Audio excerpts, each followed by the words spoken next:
Dear students, unit 6 को हम आगे कंटिन्यू करते हैं। पिछले लेक्चर में आपने from first law of thermodynamics ये प्रूव कर लिया था कि डेल्टा एच क्यू पी के इक्वल है और डेल्टा ई जो था वो किसके इक्वल था, क्यू वी के। अमाउंट ऑफ हीट इवॉल्व और ऑब्जॉर्ब्ड एट कांस्टेंट वॉल्यूम, और डेल्टा एच में ये कांस्टेंट प्रेशर था। तो इन दोनों में हमें क्यू पी और क्यू वी में रिलेशन जो है आज फाइंड आउट करना है। तो हेडिंग है relation between heat of reaction at constant pressure जो QP है and heat of reaction at constant volume जो क्या है, QV है। तो इसको शॉर्ट में लिख सकते हैं relation between QP and QV। तो यहाँ पे आप लिख सकते हैं वी नो कि हमने पहले से ही ये ड्राइव कर रखा था कि डेल्टा एच जो है वो QP के इक्वल है एंड डेल्टा ई जो है वो किसके इक्वल है, QV के। तो इसको हम इक्वेशन 1 ले लेते हैं और ये आपको याद है from first law of thermodynamics prove किया था। तो डेल्टा एच और डेल्टा ई में जो ऑलरेडी रिलेशन आपको पता है वो क्या है, delta H is equal to delta E plus P delta V. तो ये भी आपको पहले से पता है। इसको हम सिंप्लीफाई करके आगे रिलेशन जो है वो फाइंड आउट कर लेंगे। Delta H is equal to क्या है, डेल्टा ई प्लस डेल्टा ये पी है, डेल्टा वी को हम क्या लिख देते हैं, V2 माइनस V1।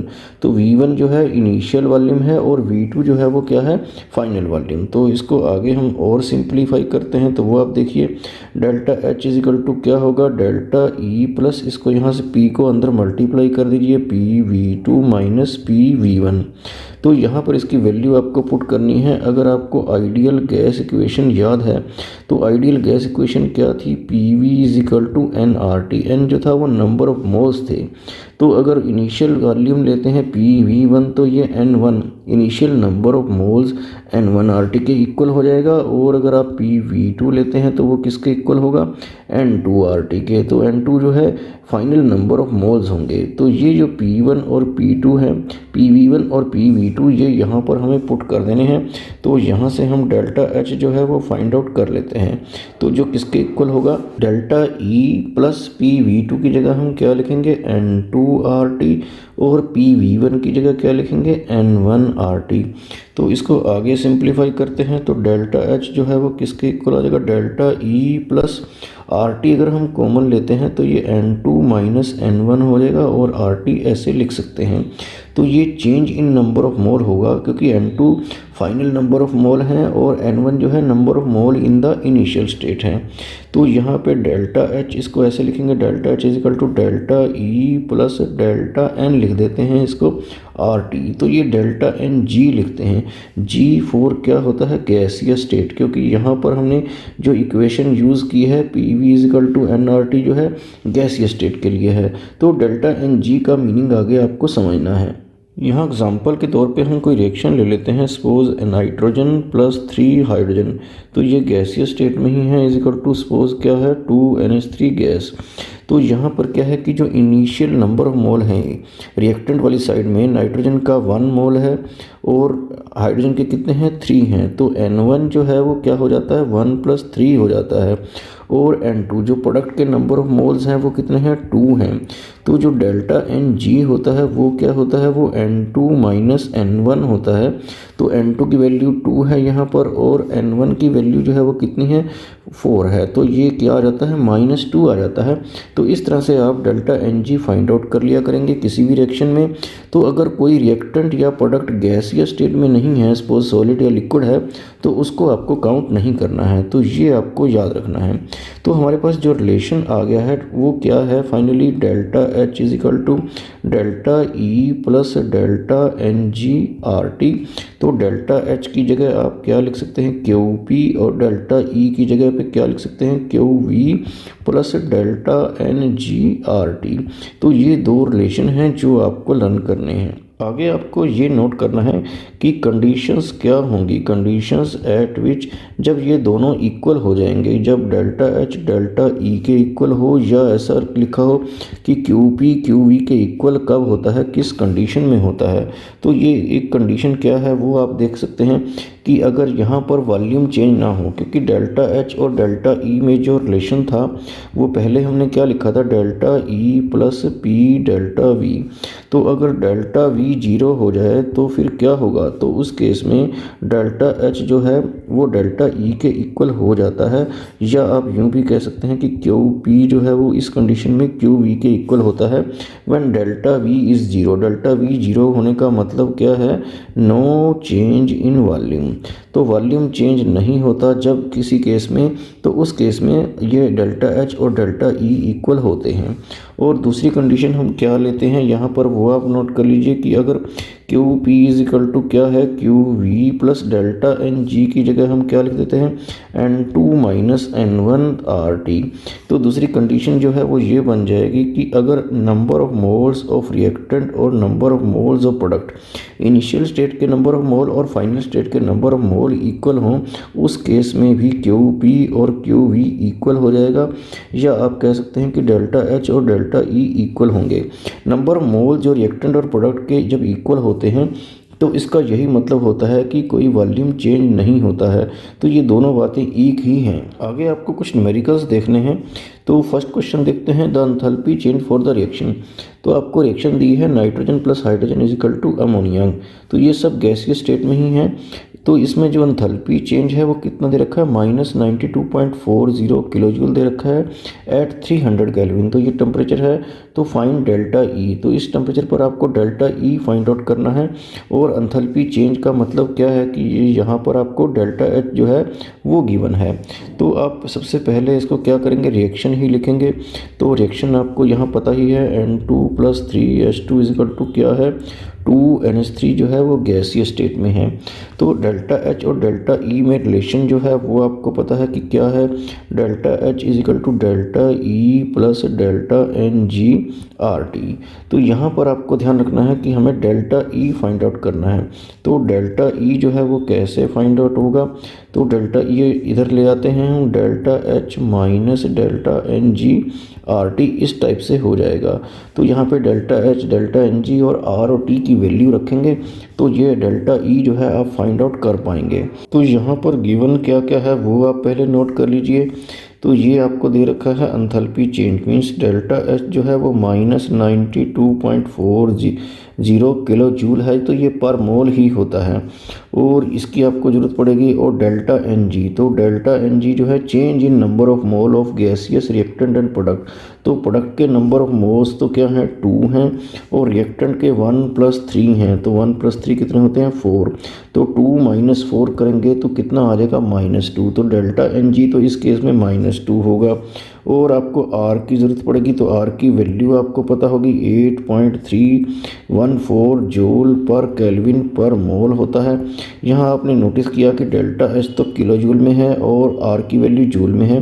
तो इसको भी आपको किलो जूल में ही कन्वर्ट करना पड़ेगा 1000 से डिवाइड करके। तो 8.314 को जब आप 1000 से डिवाइड करेंगे तो कितना आ जाएगा, 0.08314 किलो जूल पर केल्विन पर मोल। इस तरह से हो जाएगा आर की वैल्यू। तो यहाँ पर अब आपको टी तो आपको पहले से ही पता है कि कितना गिवन है 300 केल्विन। तो अब आप इस फार्मूले को यूज़ करके डेल्टा ई की वैल्यू जो है फाइंड आउट कर सकते हैं। तो डेल्टा ई जो है यहाँ पर क्या हो जाएगा, डेल्टा एच की वैल्यू पुट कर दीजिए। ये कितनी है -92.40 और आगे है माइनस डेल्टा एन जी।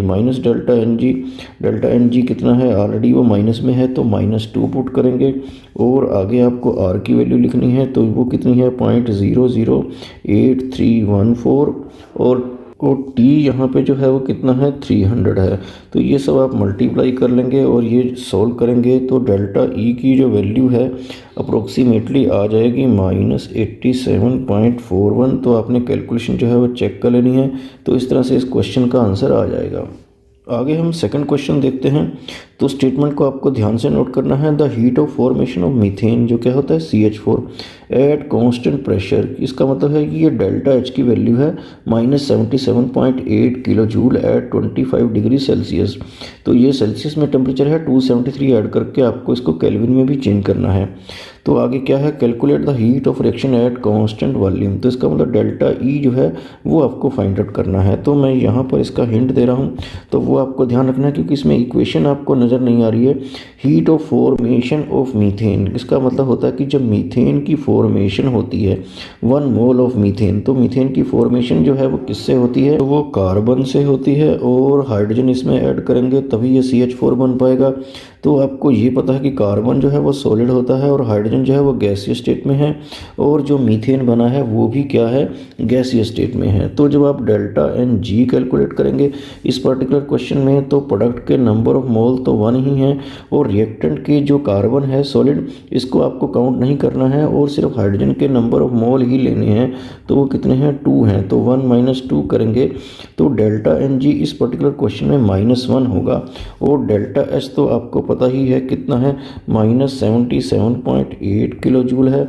और आर की वैल्यू आपने पहले की तरह 8.314 जो जूल पर केल्विन पर मोल है, तो इसको भी आपको 1000 से डिवाइड करना ही है ताकि ये 0.08314 किलो जूल पर केल्विन में आ जाए, किलो जूल पर केल्विन पर मोल में, जैसे कि हमने पहले यूज़ किया था। तो इस तरह से आपको इसको सिंप्लीफाई करके डेल्टा ई फाइंड आउट कर लेना है। एक आपको याद होगा कि डेल्टा ई या डेल्टा यू जो है वो एक ही बात होती है, तो ये मैंने हिंट आपको दे दिया है। तो आंसर अप्रोक्सीमेटली -78.32 किलो जूल आ जाएगा। तो ये क्वेश्चन आपको ट्राई कर लेना है। नेक्स्ट क्वेश्चन देखते हैं। Question 3, the heat of combustion of benzene is at constant volume, तो यहाँ पे थोड़ा मिसप्रिंट है, was found to be 32640 kilo joule per mole. तो एट कांस्टेंट वॉल्यूम जो heat of combustion of benzene है, मतलब बेंजीन को जब बर्न करते हैं तो इतनी हीट प्रोड्यूस होती है। एक आपको याद रखना है कि कंबस्शन में हीट प्रोड्यूस ही होती है, तो उसको नेगेटिव साइन से रिप्रेजेंट करना है, चाहे यहाँ पर ना भी लिखा हो। तो ये एट 25 डिग्री सेल्सियस है। तो आगे क्या है, calculate the heat of combustion of benzene at constant pressure.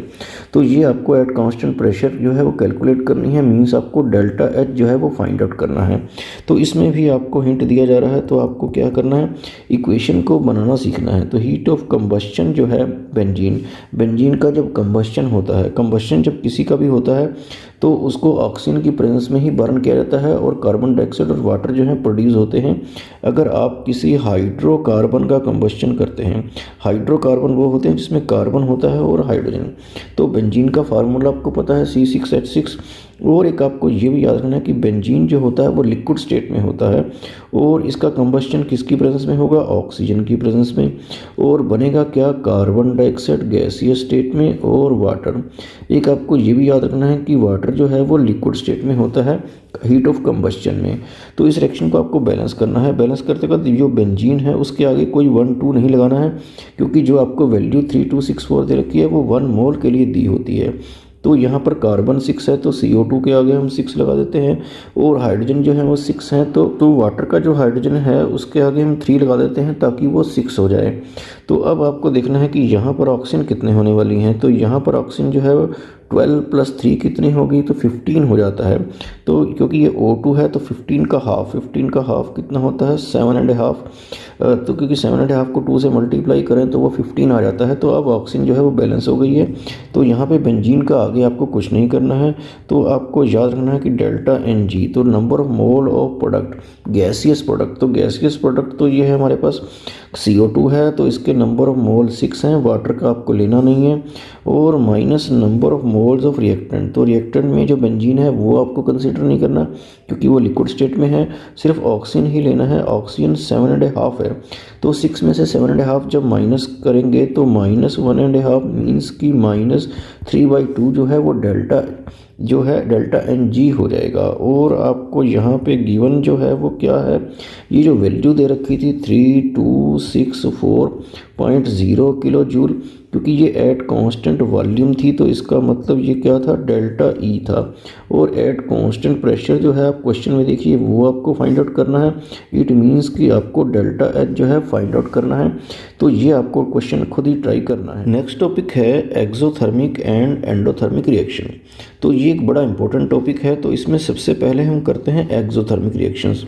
तो एक्सोथर्मिक रिएक्शंस क्या होती हैं ये आपको नोट करना है। The reaction in which heat is evolve, तो जिसमें हीट इवोल्व होती है या रिलीज होती है, मीन्स निकलती है किसी रिएक्शन में अगर हीट, तो उसी को क्या बोलते हैं, एक्सोथर्मिक रिएक्शन। तो हीट निकलती क्यों है ये भी आपको नोट करना है। अगर हम कोई जनरल रिएक्शन लेते हैं जैसे A+B=C+D है और यहाँ पर हीट एनर्जी जो है वो प्रोड्यूस हो रही है, तो इसका ये मतलब हुआ कि ये रिएक्टेंट है। तो ये आपके पास रिएक्टेंट है, इसका मतलब उनके पास एनर्जी जो है प्रोडक्ट से ज़्यादा होगी, इसीलिए हीट एनर्जी जो है प्रोड्यूस होती है। क्योंकि रिएक्टेंट की हीट ज़्यादा है प्रोडक्ट से, तो जितनी ज़्यादा है उतनी यहाँ पे प्रोड्यूस हो जाती है। तो इसको हम ऐसे लिख सकते हैं कि हीट कंटेंट्स ऑफ रिएक्टेंट या enthalpy of reactant is greater than enthalpy of product, तभी हीट जो है इवॉल्व होती है। और आपको ये भी पता है कि एंथैल्पी चेंज जो है वो क्या होता है, final state minus initial state. तो फाइनल स्टेट तो प्रोडक्ट है और इनिशियल स्टेट क्या है, रिएक्टेंट है। तो ये जो है enthalpy of reactant greater than product, ये आप अगर यहाँ पुट करें और रिएक्टेंट का ग्रेटर है प्रोडक्ट से, तो आप यहाँ समझ गए होंगे कि डेल्टा एच जो आएगा वो क्या आएगा, नेगेटिव आएगा। तो आपको ये लर्न कर लेना है कि एक्सोथर्मिक रिएक्शन के लिए डेल्टा एच जो है वो नेगेटिव होता है। तो ये नेगेटिव कैसे आया है ये भी मैंने आपको बता दिया कि इसमें ये reactant greater than product put किया है, क्योंकि रिएक्टेंट के पास ज़्यादा एनर्जी है प्रोडक्ट से, तभी वो एनर्जी जो है हीट एनर्जी प्रोड्यूस होती है। तो जितनी भी एक्सोथर्मिक रिएक्शन होंगी उसमें डेल्टा एच जो है वो नेगेटिव ही होगा, जो ये शो करेगा कि इतनी हीट जो है वो प्रोड्यूस हुई है। तो यहाँ पे हम कोई एग्जांपल दे देते हैं, कोई ऐसी रिएक्शन जो एक्सोथर्मिक होती है। तो जैसे एक तो ये रिएक्शन है C+O2 जो है वो क्या होता है, CO2 कार्बन डाइऑक्साइड गैस। तो इस केस में 1 मोल अगर आपने कार्बन लिया है तो इतनी हीट प्रोड्यूस होती है, वो कितनी होती है, 393.5 किलो जूल। और इस तरह से कोई और एग्जांपल दे देते हैं, जैसे कि हाइड्रोजन और हाफ ऑक्सीजन। तो हाइड्रोजन और ऑक्सीजन मिलके क्या बनाता है, वाटर। तो इस तरह से इस केस में जो हीट प्रोड्यूस होती है तो वो अप्रोक्सीमेटली होती है 285.8 किलो जूल। तो ये एग्जांपल और ये डेल्टा एच नेगेटिव होता है और हीट इवॉल्व होती है, ये आपको लर्न करना है। इसी तरह से आगे देखते हैं एंडोथर्मिक रिएक्शन। तो एंडोथर्मिक रिएक्शन क्या होती है, the reaction in which heat is absorb, मतलब हीट देनी पड़ती है, तो is called as endothermic reaction. तो अगर कोई रिएक्शन ऐसे हो रही है A+B, तो उसको आपको हीट देंगे तभी वो प्रोडक्ट बना पाएगा। तो क्योंकि इसका मतलब ये हुआ कि रिएक्टेंट के पास हीट एनर्जी कम है, तभी उनको देनी पड़ती है, तभी वो प्रोडक्ट बना पाते हैं। तो इसका मतलब ये हुआ कि रिएक्टेंट का जो हीट कंटेंट है या एंथैल्पी है वो कम है प्रोडक्ट से, तभी आपको हीट एनर्जी देनी पड़ रही है ताकि प्रोडक्ट बन सके। और डेल्टा एच आपको याद है कि क्या था, प्रोडक्ट माइनस रिएक्टेंट। तो ये जो सिचुएशन है, रिएक्टेंट का heat content less than product, reactant less than product है, तो यहाँ से आप कैलकुलेट कर सकते हैं, फाइंड आउट कर सकते हैं कि डेल्टा एच जो है वो क्या हो गया है, पॉजिटिव हो गया है। और एंडोथर्मिक रिएक्शन, तो आपको ये लर्न कर लेना है कि एंडोथर्मिक रिएक्शंस के लिए जिसमें हीट एब्जॉर्ब होती है, डेल्टा एच जो है उसमें क्या होता है, पॉजिटिव होता है। तो इसका भी हम कोई एग्जांपल दे देते हैं, जो 1 या 2 एग्जांपल आपको ज़रूर लर्न करने हैं, एक्सोथर्मिक के भी और एंडोथर्मिक के भी। तो एंडोथर्मिक में ये एग्जांपल ठीक रहेगा, N2+O2 ये गैसीय स्टेट में है, और क्या बनेगा 2NO, ये भी गैसीय स्टेट में है। तो इस केस में डेल्टा एच पॉजिटिव ही होता है, तो वो 180.7 जो है किलो जूल होता है पर मोल। और इस तरह से एक एग्जांपल और दे देते हैं, कार्बन सॉलिड प्लस H2O गैसीय स्टेट में स्टीम है ये, और ये CO कार्बन मोनोऑक्साइड गैसीय स्टेट में और H2 गैसीय स्टेट में। तो ये पर्टिकुलर रिएक्शन भी क्या होती है, एंडोथर्मिक होती है, जिसमें डेल्टा एच जो है वो पॉजिटिव होता है, तो 131.4 किलो जूल होता है इस केस में। तो ये वैल्यूज़ जो हैं अगर आपसे लर्न नहीं हो सकती तो एटलीस्ट ये ध्यान रखना पड़ेगा कि इसमें डेल्टा एच पॉजिटिव होता है। तो आपको कंक्लूज़न ये निकालना है कि एक्सोथर्मिक में डेल्टा एच जो है वो क्या होता है, नेगेटिव होता है, और हीट जो है वो इवॉल्व होती है। और एंडोथर्मिक में क्या हुआ है, डेल्टा एच जो है वो पॉजिटिव होता है और हीट जो है वो क्या होती है, एब्जॉर्ब होती है। अभी जो आपने थर्ड न्यूमेरिकल किया था जिसमें हीट ऑफ कंबस्चन का जिक्र था, तो हीट ऑफ कंबस्चन जो कंबस्चन होता है वो एक एक्सोथर्मिक रिएक्शन होती है जिसमें हीट इवॉल्व होती है। तो उसमें डेल्टा एच या डेल्टा ई जो होता है वो क्या होता है, नेगेटिव होता है। तो इसमें जो ये वैल्यू दी गई थी आपको 3264, तो ये आपको यहाँ पर क्या लेना था, माइनस लेना था। तो इस इस चीज़ का आपको ध्यान रखना है। आगे हम देखते हैं ग्राफिकल रिप्रेजेंटेशन एक्सोथर्मिक रिएक्शन के लिए और एंडोथर्मिक रिएक्शन के लिए। तो इनको ग्राफ से कैसे रिप्रेजेंट किया जाता है, तो इस तरह से ये ग्राफ हम बना लेंगे। तो एंथैल्पी जो है वो इस साइड लेंगे और प्रोग्रेस ऑफ रिएक्शन जो है ये इस साइड ले लेंगे। प्रोग्रेस ऑफ रिएक्शन जो है वो रिएक्टेंट से प्रोडक्ट की तरफ जाती है। तो एक्सोथर्मिक रिएक्शन के लिए पहले प्लॉट कर रहे हैं, तो उसमें आपको याद होगा कि enthalpy of reactant greater than that of product जो है लिखा था, तभी उसमें हीट इवॉल्व होती थी। तो हम रिएक्टेंट का एंथैल्पी जो है वो ज़्यादा ले रहे हैं, तो रिएक्टेंट ऊपर लेंगे और प्रोडक्ट जो है वो नीचे लेंगे, और रिएक्शन जो है वो रिएक्टेंट से प्रोडक्ट की तरफ जाएगी। तो रिएक्टेंट से प्रोडक्ट की तरफ इस तरीके से हम एक डाउनवर्ड एरो लगा के इसको रिप्रेजेंट करते हैं। और रिएक्टेंट और प्रोडक्ट की एनर्जी में, एंथैल्पी में जितना डिफरेंस है उसको हम किससे रिप्रेजेंट करते हैं, डेल्टा एच से। तो डेल्टा एच जो है आपको पता है कि ये तो रिएक्टेंट की एनर्जी है और ये प्रोडक्ट की है, और डेल्टा एच जो होता है वो किसके इक्वल होता है, प्रोडक्ट माइनस रिएक्टेंट। तो क्योंकि यहाँ पर रिएक्टेंट का ज़्यादा है तो डेल्टा एच इस केस में क्या आ जाता है, वो नेगेटिव आता है, ये आपको पता है। और इसी तरह से हम एंडोथर्मिक के लिए देखते हैं। इधर हम एंथैल्पी प्लॉट करेंगे और प्रोग्रेस ऑफ रिएक्शन जो है वो इस साइड प्लॉट करेंगे। तो ये आप देख सकते हैं। और एंडोथर्मिक के लिए आपको ये याद है कि एंथैल्पी जो है वो किसकी ज़्यादा होती है, वो प्रोडक्ट की ज़्यादा होती है, रिएक्टेंट की जो है वो कम होती है। तो रिएक्टेंट की जो एनर्जी है वो कम होती है, तभी तो उसमें हीट एब्जॉर्ब होती है। आपको हीट देनी पड़ती है ताकि वो किसके इक्वल हो जाए, प्रोडक्ट के इक्वल हो जाए। तो इसमें रिएक्टेंट से प्रोडक्ट की तरफ आपको एरो लगाना है। तो ये इस टाइप का एरो जो है आप लगाएंगे, जो ये शो करता है कि रिएक्टेंट को इतनी हीट हमें देनी पड़ रही है। रिएक्शन जो है वो लोअर लेवल से हायर लेवल पर लेके जानी है, तभी हीट जो है वो एब्जॉर्ब होती है। तो डेल्टा एच तो पहले की तरह H P minus H R ही होता है, क्योंकि यहाँ पर H P greater than H R है। तो डेल्टा एच इस केस में क्या होगा, पॉजिटिव ही होगा। तो इस तरह से एक्सोथर्मिक और एंडोथर्मिक को आप ग्राफिकली रिप्रेजेंट कर सकते हैं। नेक्स्ट टॉपिक देखते हैं थर्मोकेमिस्ट्री। तो थर्मोकेमिस्ट्री क्या होती है ये आपको समझना है। तो आपको पता कि केमिकल रिएक्शंस में क्या होते हैं, हीट चेंजेस होते हैं, तो उन्हीं को हम इसमें थर्मोकेमिस्ट्री के अंडर स्टडी करते हैं। तो इसकी डेफिनेशन आप नोट कर सकते हैं, the branch of chemistry which deals with the heat changes accompanying the chemical reaction is called as thermochemistry। तो थर्मोकेमिस्ट्री में केमिकल रिएक्शन के अंदर होने वाले हीट चेंजेस को हम स्टडी करते हैं।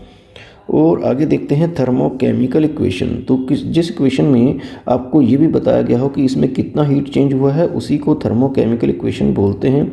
तो इसको डिफाइन कैसे करेंगे, एक chemical equation which also indicates the amount of heat evolved और absorbed is called as thermochemical equation. तो इसका हम यहाँ पर एग्जांपल दे देते हैं कि कैसे कोई इक्वेशन लिखते हैं। जो सिंपल केमिकल इक्वेशन होती है उसको थर्मोकेमिकल इक्वेशन कब कहेंगे, जब उसके साथ ये भी लिखा हो कि उसमें कितनी अमाउंट ऑफ हीट इवोल्व या एब्जॉर्ब हुई है। एग्जांपल दे देते हैं यहाँ पर, जैसे सी कार्बन जो है सॉलिड और ऑक्सीजन, तो इसमें क्या बन जाता है, CO2 गैस बन जाता है इस टाइप से। इस केस में जो हीट होती है वो 393.5 किलो जूल होती है पर मोल इवॉल्व होती है, तभी तो ये क्या लिखा है, नेगेटिव लिखा है। तो आप समझ गए होंगे कि ये एक एक्सोथर्मिक रिएक्शन का एग्जांपल यहाँ पे दिया है। और इस तरह से एक दूसरा एग्जांपल दे देते हैं, N2 gas plus O2 gas is equal to क्या बनता है, 2NO गैस। तो इसमें हीट क्योंकि एब्जॉर्ब होती है, तभी हम डेल्टा एच क्या लिखते हैं, पॉजिटिव लिखते हैं। तो 180.7 होता है इस केस में।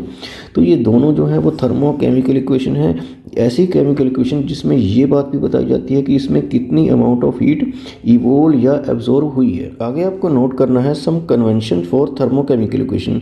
तो जो थर्मोकेमिकल इक्वेशन आपने स्टडी की हैं, जो एग्जांपल देखे थे, उसमें कुछ कन्वेंशन होती हैं, वो आपको ध्यान में रखनी है। तो कुछ पॉइंट हैं, ये आप रीड कर लीजिए यहाँ से, और आपको इनको समझना भी है। तो फर्स्ट पॉइंट है कि एक्सोथर्मिक रिएक्शन के लिए डेल्टा एच जो है वो नेगेटिव होता है और हीट इज इवोल्व्ड, और ये आपको पहले से ही पता है। And for endothermic reaction delta H is positive, heat is absorbed. तो आपको याद हो गया होगा कि एक्सोथर्मिक में डेल्टा एच नेगेटिव लेना है और एंडोथर्मिक में डेल्टा एच पॉजिटिव लेना है। और एक्सोथर्मिक में हीट इवोल्व होती है और एंडोथर्मिक में हीट एब्जॉर्ब होती है। अब देखते हैं सेकंड पॉइंट। तो इसमें जो भी डेल्टा एच की वैल्यू दी होती है, the value of delta H for reaction is generally written at standard state. तो वैल्यू जो है वो स्टैंडर्ड स्टेट में में ही लिखी होती है, मीन्स कि 298 केल्विन टेम्परेचर पर रिएक्शन स्टडी की जाती है और 1 एटमॉस्फेरिक प्रेशर पर वो जो है रिएक्शन की कंडीशन रहती है, और जो डेल्टा एच की वैल्यू होती है वो भी आपको याद है कि वो 1 मोल के लिए ही लिखी होती है। और थर्ड पॉइंट देख लेते हैं, the physical state of reactant and product. तो जब भी आप रिएक्शन देखते हैं तो आपको याद होगा कि उसमें सॉलिड, लिक्विड या गैस जो है ये मेंशन करना बहुत ज़रूरी होता है, नहीं तो उससे हीट ऑफ रिएक्शन जो है, जो वैल्यू होती है डेल्टा एच की, उस पर फ़र्क पड़ जाता है। आगे फोर्थ पॉइंट देखते हैं, if the reaction is multiplied by A number the value of delta H is also multiplied by that number. इसका क्या मतलब हुआ कि अगर किसी रिएक्शन के लिए डेल्टा एच दिया है और उस आप रिएक्शन को किसी नंबर से मल्टीप्लाई कर देते हैं तो डेल्टा एच भी मल्टीप्लाई हो जाता है। तो एग्जांपल देख लेते हैं, जैसे सपोज ये H2 है प्लस हाफ O2, ये गैसीय स्टेट में ही है, और इज इक्वल टू क्या बनता है, वाटर जो है वो लिक्विड स्टेट में अगर बनता है तो इसके लिए डेल्टा एच जो है वो अप्रोक्सीमेटली 286.0 किलो जूल होता है। तो इसको अगर हम बैलेंस करते हैं, रिएक्शन को 2 से मल्टीप्लाई करते हैं, तो हम इसको रिएक्शन को कैसे लिखेंगे, तो ऐसे लिखेंगे 2H2 प्लस O2, इसको 2 से मल्टीप्लाई किया तो ये 1 हो गया, इज इक्वल टू क्या हो गया, 2H2O लिक्विड। तो अगर इस रिएक्शन के लिए डेल्टा एच इतना है तो इस रिएक्शन के लिए डेल्टा एच कितना होगा, क्योंकि ये 2 से मल्टीप्लाई करके आई है रिएक्शन, तो डेल्टा एच भी ये 286 को आप 2 से मल्टीप्लाई कर लेना, तो इस पर्टिकुलर रिएक्शन में ये हो जाएगा 572.0 किलो जूल पर मोल ही होगा। तो आगे नेक्स्ट पॉइंट देखते हैं, if the reaction is reverse the sign of delta H is change. इसका मतलब क्या होता है कि अगर आप रिएक्शन को उल्टा कर देते हैं तो डेल्टा एच का साइन जो है वो चेंज हो जाता है। तो इसका भी हम कोई एग्जांपल दे देते हैं, जैसे ये है N2 प्लस क्या हो गया 3H2, तो ये अमोनिया के लिए रिएक्शन थी 2NH3 जो है गैस, तो इसके लिए डेल्टा एच की वैल्यू आपने लर्न कर ली होगी, क्योंकि ये माइनस नेगेटिव होता है, एक्सोथर्मिक रिएक्शन है, तो इस पर्टिकुलर रिएक्शन के लिए 92.3 जो है वो किलो जूल होती है। अगर इस रिएक्शन का उल्टा करते हैं तो यहाँ पे आप देख सकते हैं, अगर हम ये रिएक्शन लिखते हैं 2NH3 इज इक्वल टू क्या है N2 प्लस क्या हो गया 3H2, तो बताइए इस रिएक्शन के लिए डेल्टा एच कितना होगा। तो आप बता सकते हैं साइन चेंज करके कि इस रिएक्शन के लिए डेल्टा एच जो होगा वो पॉजिटिव होगा, लेकिन वैल्यू जो है वो उतनी रहेगी। तो ये सभी पॉइंट्स जो मैंने आपको बताए हैं ये आपको रीड करने हैं। आगे देखते हैं हीट ऑफ रिएक्शन और एंथैल्पी ऑफ रिएक्शन। तो ये किसी रिएक्शन का में कितनी हीट इवॉल्व या अब्जॉर्ब होती है उसी को हम उसकी हीट ऑफ रिएक्शन या एंथैल्पी ऑफ रिएक्शन बोलते हैं।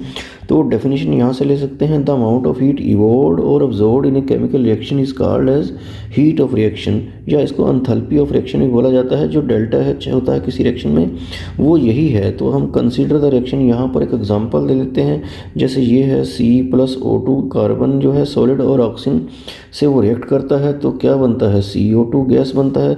तो जब ये कार्बन 1 मोल ऑफ कार्बन जो है पूरी तरह से ऑक्सीजन की प्रेजेंस में बर्न हो जाता है तो इस रिएक्शन में इतनी हीट प्रोड्यूस होती है जो वैल्यू है 393.5 किलो जूल। तो ये 1 मोल के लिए होती है, तो यही उसकी क्या है हीट ऑफ रिएक्शन है इस पर्टिकुलर रिएक्शन की। तो ये क्वेश्चन यहाँ पे क्या इंडिकेट करती है वो आप यहाँ से पढ़ सकते हैं।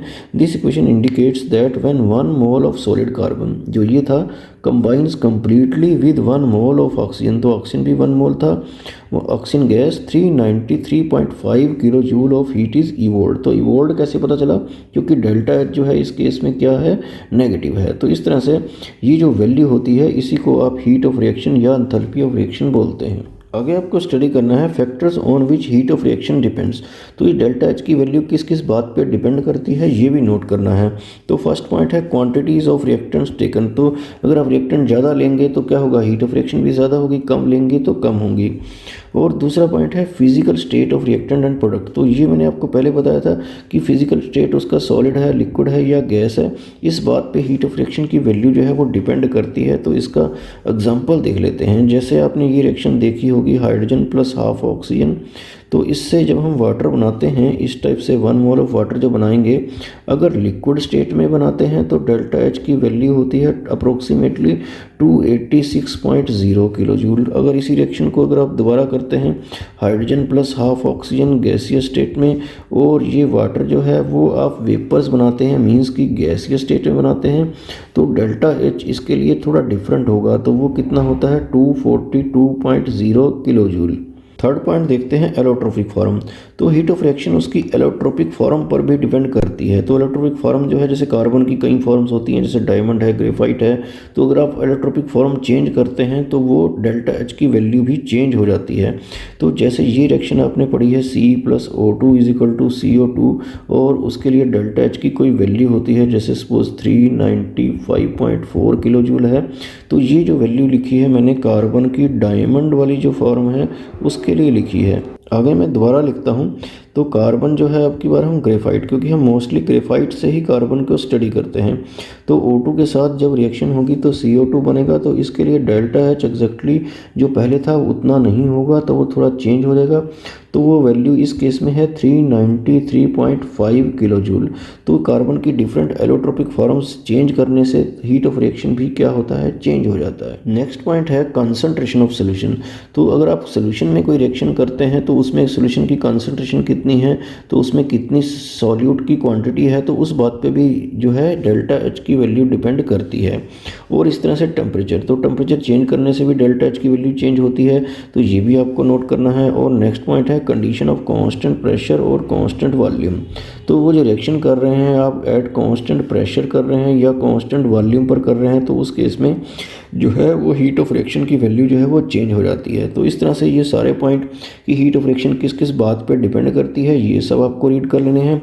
और हीट ऑफ रिएक्शन कितने डिफरेंट टाइप्स की होती है ये आपको बताएंगे हम अगले लेक्चर में।